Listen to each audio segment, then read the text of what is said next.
यामध्ये तो जो जेसीबी होता, जे तक्रारदार आहेत येळवंडे यांचे जे ड्रायव्हर आहेत त्यांच्याकडनं 3 रिकव्हरी एजंटने तो जप्त केला होता. 3 जण त्याच्यामध्ये त्या कारवाईमध्ये होते.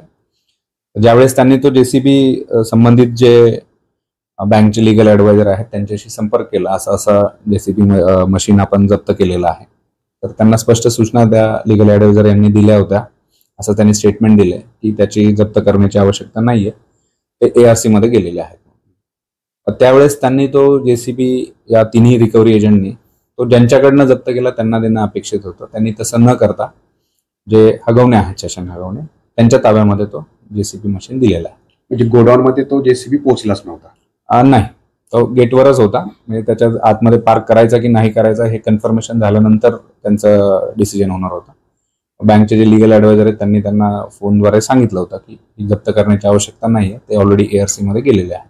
म्हणजे एजंटला बँकेच्या सूचना नसताना त्यांनी हे जप्तीची कारवाई करण्याचा प्रयत्न केला असं साधारण दिसतंय. नाही, आता या सर्व संदर्भात आपण अधिक तपास चालू आहे.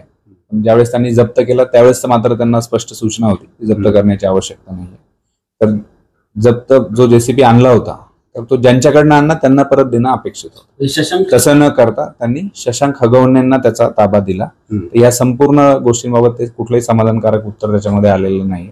त्यांचा सहभाग त्याच्यामध्ये दिसला म्हणून आपण 3 जे रिकव्हरी एजंट आहेत त्यांना अटक केली. शशांकच्या कटात मग हे 3 एजंट सहभागी आहेत? शशांक सांगण्यावरून करण्यात आलं असं वाटतं. या संदर्भात आपण अधिक तपास करतो.